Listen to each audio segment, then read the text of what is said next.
The Gilded Age, an era of rapid economic growth, vast inequality, and bustling urban centers.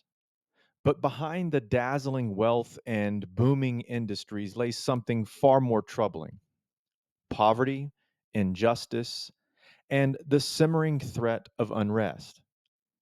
It was here, amid the noise of factories and the cities of the poor, that a new wave of reform began to take shape, one that would set the stage for the progressive era. In cities across America, poor immigrants packed into crowded tenements, living in filthy and often dangerous conditions. Meanwhile, political machines like New York's Tammany Hall grew fat off of corruption and greed, exploiting the very people they claimed to help. The inequality was staggering and dangerous. Reformers, mainly white, well educated, middle class Americans, saw these conditions and felt compelled to act. But it wasn't just compassion that moved them. Many were deeply afraid of a potential uprising from the working class. To them, reform was a way to restore order and conscience. In today's video, we're going to be looking at reform during the Gilded Age. Let's get started.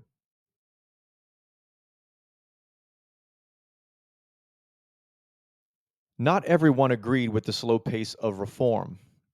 Some demanded a complete overhaul of the system itself. In the 1890s, Marxist theorist Daniel De Leon used his newspaper, The People, to push for a socialist America. And in 1897, labor organizer Eugene Debs founded the Social Democratic Party. Debs would go on to run for president 4 times, earning nearly 900,000 votes in 1912, about 6% of the popular vote.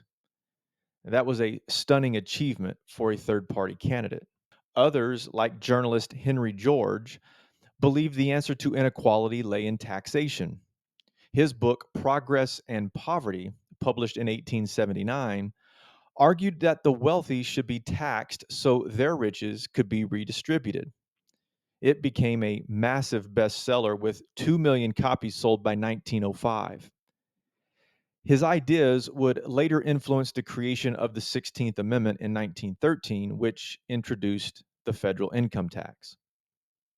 One of the most powerful forces to reform came not from politics, but from the pulpit. The social gospel movement called on Christians to live out their faith by improving the lives of the poor. Leaders like Walter Rauschenbusch preached that salvation wasn't just spiritual, it was social. His message inspired thousands of middle class Protestants to take action, laying the groundwork for the progressive movement that would follow.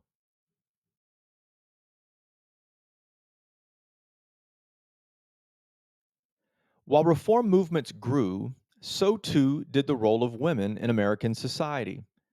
During the Gilded Age and into the 1900s, more and more women joined the workforce.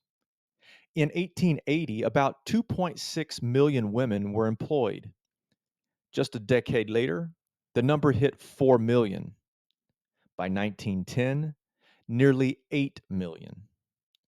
Domestic work was still the most common, but teaching, nursing, clerical jobs, and sales became increasingly available to women. Education also saw a revolution. As the US population expanded, so did the hunger for higher learning. College enrollment exploded from just 52,000 in 1870 to 600,000 by 1920. Though most schools were still male dominated, women gained access like never before. Vassar was the first women's college to match the academic standards of top men's colleges.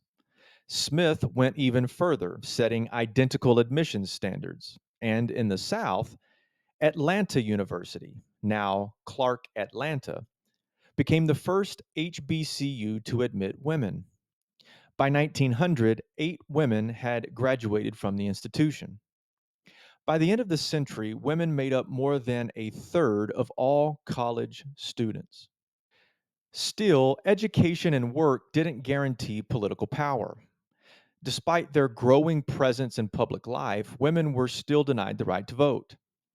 After the 15th Amendment passed, granting voting rights for black men but not women, Elizabeth Cady Stanton and Susan B. Anthony launched the National American Woman Suffrage Association, or NAWSA. Their mission? Win the vote for women. They built hundreds of local and state chapters. Progress was slow, but states in the West began extending suffrage. Wyoming led the way in 1869. By 1919, most Western states offered at least limited voting rights for women. In August of 1920, the 19th Amendment finally passed, securing the vote for women nationwide. But voting wasn't the only frontier. Women organized, led, and redefined public activism in America. By 1890, women's clubs were so numerous they were united under the General Federation of Women's Clubs. But these clubs often excluded Black women and ignored issues of race. In response, Black leaders formed the National Association of Colored Women in 1896 to combat segregation and racism directly. Meanwhile, another movement was regaining momentum: temperance. Founded in 1874, the Women's Christian Temperance Union, or WCTU, found new life under the leadership of Frances Willard. By 1911, it had 245,000 members, becoming the largest women's organization in U.S. history at the time. The Gilded Age was more than just robber barons and railroads. It was a time of unrest, reform, and rising voices. From socialist visionaries to faithful reformers, and from working women to college pioneers, the seeds of change were sown in the gritty soil of inequality. And those seeds, they would blossom into a new American age, the progressive era. That, however, is a topic for another day. That's all the time we have for today. Thanks for joining me. We'll see you next time.